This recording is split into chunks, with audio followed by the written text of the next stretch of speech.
علمی point number 8، قرآن حکیم کا جو ڈائلیکٹ ہے، لہجہ ہے، وہ عرب کے بادیہ نشین جو پینڈو لوگ، گاؤں کے رہنے والے، ریگستانوں کے رہنے والے، اعرابی جنہیں کہا جاتا ہے، بدو لوگ، ان کے ڈائلیکٹ میں یہ قرآن نازل ہوا ہے.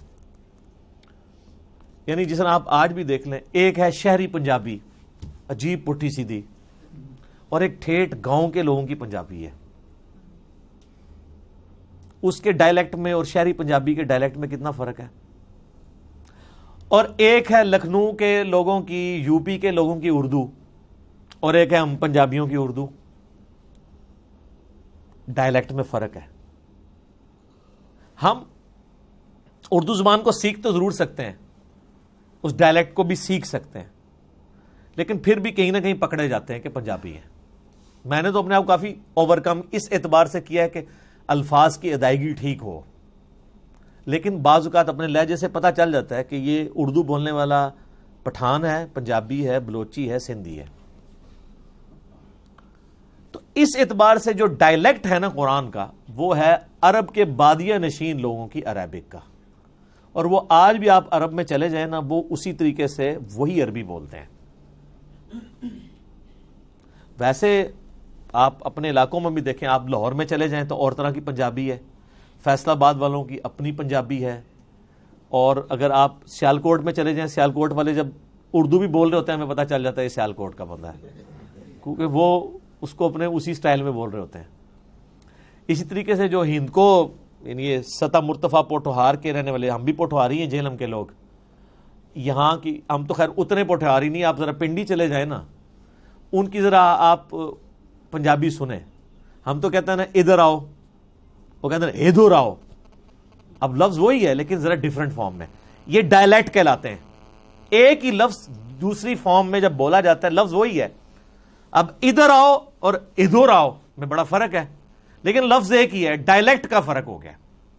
ٹھیک ہے، ایک تو نہیں کہ الفاظ ہی ڈفرنٹ ہے. جس طرح ہم کہ نو، یعنی وہ فلاں چیز لے کر آؤ، اب تو کہتے ہیں لے آؤ. وہ پنڈی کے لوگ کہتے ہیں کہ نو، وہ ذرا آپ سمجھ لیں ہند کو کے ساتھ مکس ہوئی ہوئی پنجابی ہے. لیکن عربی اللہ تعالیٰ نے ایسی محفوظ کی ہے کہ اللہ کے فضل سے، حالانکہ دوسرے عرب ملکوں میں عجیب و غریب عربی بھی بولی جا رہی ہے. عربی میں گاف کوئی نہیں ہے، لیکن آپ مصر والوں کی عربی سنیں، وہ گاف بھی بولتے ہیں. ہاں جی، تو وہ بلکہ وہ طارق جمیل صاحب نے یہ خود سنایا. وہ کہتے ہیں مصر کی ایک جماعت آئی ہوئی تھی، یہ اوریجنل انہوں نے واقعہ سنایا. کہتے ہیں مصر سے ایک تبلیغی جماعت آئی ہوئی تھی، تو کسی گاؤں میں پنجاب کے ٹھہری، تو وہ ان کو نماز کے لیے آگے کیا. تو وہ نماز کے بعد دعا کروانے لگے نا، تو اس نے دعا کی اللہم انی اسألک الگنہ، اللہم انی اسألک، میں تو اس سے گنا مانگتا ہوں. اچھا، وہ جنہ کو گنا پڑھتے ہیں، لفظ ہے جیم، تو وہ اس کو گاف پڑھتے ہیں. جیسے کئی لفظ گاف ہیں عربی میں جیم پڑھے جاتے ہیں. یہ شیخ عبد القادر جو جیلانی ہیں، ان کا نام ہے شیخ عبد القادر گیلانی.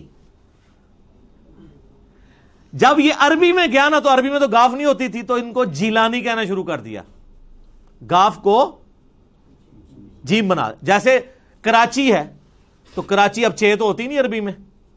کراچی اگر کوئی وہ عربی بولے گا تو وہ کراچی تو نہیں بولے گا.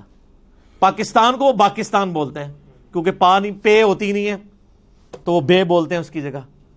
تو طارق جمیل صاحب کہنے لگے کہ وہ بار بار دعا کر رہے تھے اللہم انی اسألک الگنہ، وہ کہہ رہے تھے، وہ جنہ کو گنا پڑھ رہے تھے.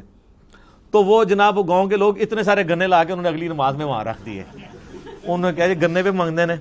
ظاہر ہے اس سے آپ ہمارے لوگوں کی بھی جہالت دیکھ لیں کہ ان کو بھی عربی کوئی نہیں آتی نا، ورنہ وہ اللہم انی اسألک یہ ان کو سمجھ آ رہی ہوتی، ان کو بس یہی سمجھ آیا گنا گنا وہ کہہ رہے ہیں، شاید گنا شوق سے کھاتے ہیں.